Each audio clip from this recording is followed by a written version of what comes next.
اعوذ باللہ من الشیطان الرجیم بسم اللہ الرحمن الرحیم۔ دوستو، امید کرتا ہوں کہ آپ خیر و عافیت سے ہوں گے۔ دعا کرتا ہوں کہ اللہ تعالیٰ آپ کو سلامت رکھے۔ معزز سامعین، آج کی اس ویڈیو میں نماز کے مسائل میں سے امام سے پہلے کوئی فعل کرنا، اس مسئلے کو چھیڑیں گے، اس مسئلے کو پڑھیں گے۔ مسئلہ شروع کرنے سے پہلے آپ نے اگر میرے چینل کو سبسکرائب نہیں کیا تو سبسکرائب بھی کر لیں اور لائک بھی کر لیں۔ آئیے اب مسئلہ شروع کرتے ہیں۔ امام سے پہلے کوئی فعل کرنا، مقتدی کو اپنے امام سے پہلے کوئی فعل شروع کرنا مکروہ تحریمی ہے۔ مثلا امام سے پہلے رکوع یا سجدہ میں جانا اور اٹھنا مکروہ تحریمی ہے، اس سے بچنا بہت ضروری ہے۔ امام سے رکوع یا سجدہ میں سبقت کرنا، مقتدی کے لیے امام سے پہلے رکوع یا سجدہ وغیرہ میں جانا مکروہ ہے، اس لیے امام کے بعد رکوع سجدہ میں جائیں، امام سے پہلے نہیں۔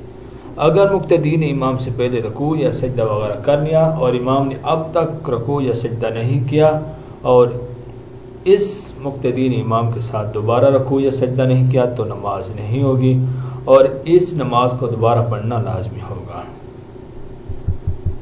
امام سے ناراضگی، اگر امام کا کوئی قصور نہیں تو نمازیوں کی ناراضگی کا اثر نماز میں کچھ نہیں ہوگا۔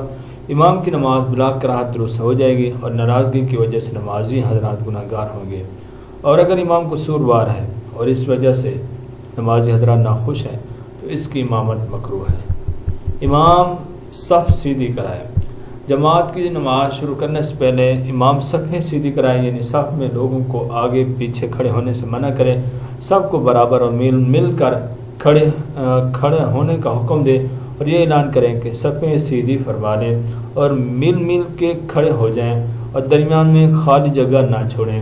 البتہ مخنث کی صف میں ہر دو مخنث کے درمیان ایک آدمی کے کھڑے ہونے کے برابر جگہ چھوڑ دینی چاہیے، کیونکہ ہر مخنث میں مرد اور عورت دونوں کا احتمال ہے، لہذا مل کر کھڑے ہونے سے نماز فاسد ہو جائے گی۔ امام فوت ہو گیا، اس کا علیحدہ موضوع ہے، وہ علیحدہ عنوان ہے، پھر دیکھیں گے۔ امام قاعدہ اخیرہ کے بعد اٹھ گیا، اگر امام قاعدہ اخیرہ کے بعد بھول کر کھڑا ہو گیا تو مقتدی امام کی اتباع نہ کریں بلکہ بیٹھ کر لقمہ دے کر اس کے لوٹنے کا انتظار کریں۔ اگر امام 5 رکعت کے سجدہ سے پہلے واپس بیٹھ گیا تو اس کے ساتھ سجدہ صاف کر کے سلام پھیر دیں، ورنہ مقتدی خود ہی سلام پھیر کر نماز ختم کر دیں۔ امام قاعدہ اخیرہ کے بعد کھڑا ہو گیا، مسبوق نے اس کی اتباع کیا۔ اگر امام آخری قاعدہ کے بعد بھول سے کھڑا ہو گیا، اس کے ساتھ مسبوق بھی کھڑا ہو گیا تو مسبوق کی نماز فاسد ہو گئی، اس پر لازم تھا کہ بیٹھا رہتا اور امام کے لوٹنے کا انتظار کرتا اور امام کے سلام کے بعد بقیہ نماز کے لیے کھڑا ہو جاتا ہے۔ امام قاعدہ اولا چھوڑ کر اٹھ گیا، اگر امام نے بھول کر قاعدہ اولا چھوڑ دیا اور سیدھا کھڑا ہو گیا تو مقتدیوں پر بھی امام کی اتباع کرتے ہوئے تشہد چھوڑ کھڑا ہونا لازم ہے۔ امام کا اقامت کہنا، بہتر یہ ہے کہ اذان اور اقامت ایک ہی شخص کہے اور امامت کوئی دوسرا شخص کرائے، لیکن ضرورت کے وقت امام کے لیے اقامت کہنا صحیح ہے۔ مثلا حاضرین میں سے کسی کو اقامت کہنا نہیں آتی تو امام اقامت کہہ سکتا ہے۔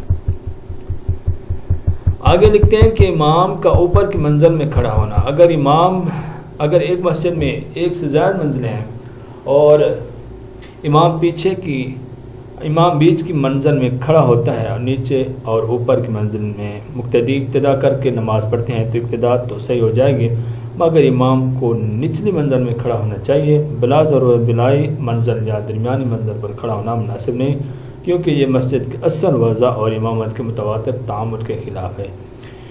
امام کافر تھا۔ ایک اور مسئلہ، اگر کوئی شخص ایک عرصہ سے امامت کروا رہا ہے،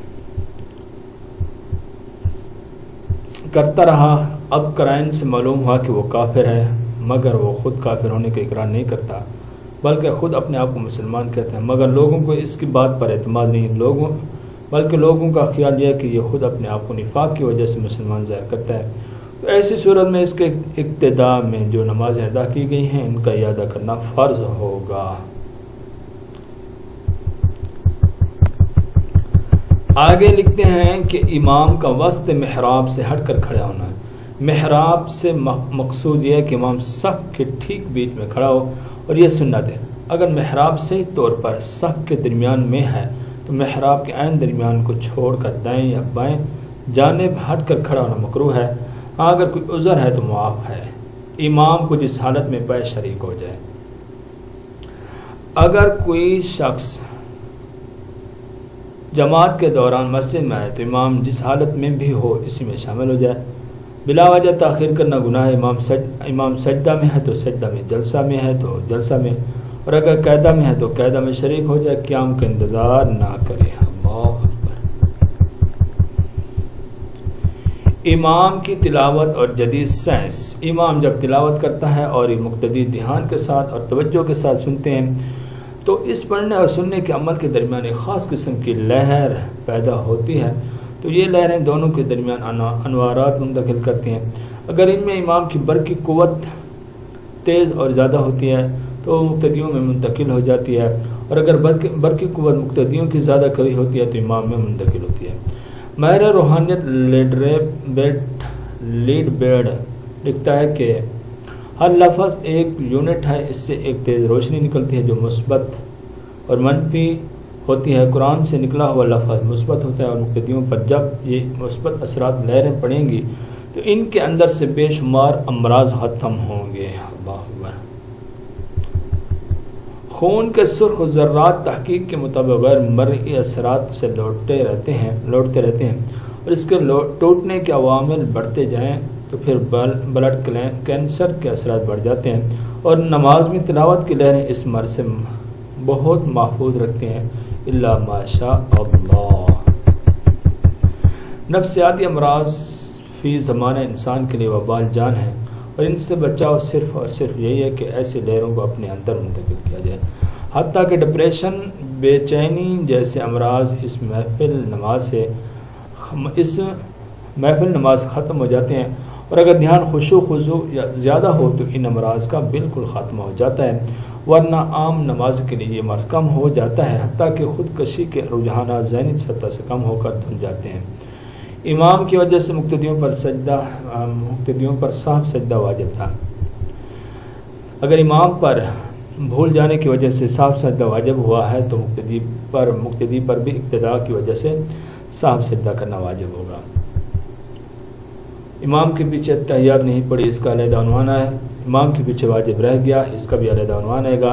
امام کے ساتھ رکوع رہ گیا تو اس کو انشاءاللہ ہم اگلی ویڈیو میں پڑھیں گے۔ مجھے اپنی دعاؤں میں یاد رکھنا۔ السلام علیکم ورحمۃ اللہ وبرکاتہ۔